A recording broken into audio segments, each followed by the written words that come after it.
দেখুন, আমার কাছে একটা পর্ষদের বই আছে, ক্লাস 3-র বই, যার প্রথম পৃষ্ঠাটা আমার কাছে নেই, উঠে গেছে। আপনারা যে কোনো ক্লাস 3-র বই দেখলে দেখতে পারবেন। হ্যাঁ, এই যে বইটা, তার প্রথম পৃষ্ঠাগুলো নেই। তো এই পৃষ্ঠাটা দেখলেই বুঝতে পারবেন এটা 3য় শ্রেণীর বই।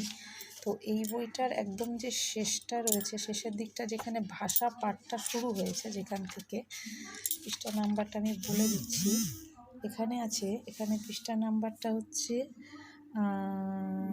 কত যেন 142 পেজ। এখানে সকালটাকে ভেঙেছে ওরা, সকালটাকে ভেঙে লিখেছে দন্তস্ব ক আ ল, এখানে কিন্তু অ নেই। তারপরে আবার এখানে যখন চলে আসি, এখানে ওরা পরিষ্কার লিখে দিয়েছে, আমি লাল কালি দিয়ে দাগ দিয়েছি, আমরা যেভাবে লিখি সকাল বলি সেইভাবে লিখলে ল এর পর অ দিতে হয় না, কিন্তু যদি অঙ্ককে ভেঙে লিখি তাহলে শেষে অ লিখতে হবে।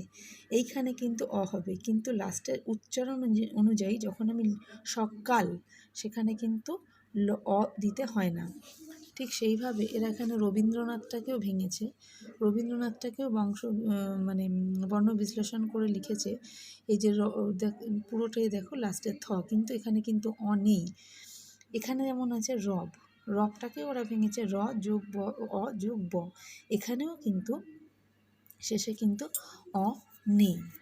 হ্যাঁ, এইরকম করেই কিন্তু পর্ষদের বইগুলোতে পড়ানো হচ্ছে ক্লাস 3-তে।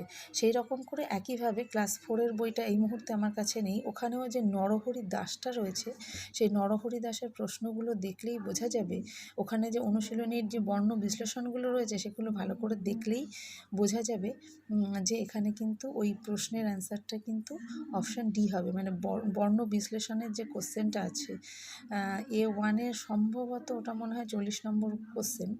হ্যাঁ, তো যদি কারোর কাছে থাকে ক্লাস 4-এর বইটা, সেটা দেখলেই বোঝা যাবে বা বুঝতে পারবেন। আমার কাছে এই মুহূর্তে ক্লাস 4-এর বইটা নেই, কিন্তু নরহরি দাসের অনুশীলনীটা দেখলেই আপনারা বুঝতে পারবেন।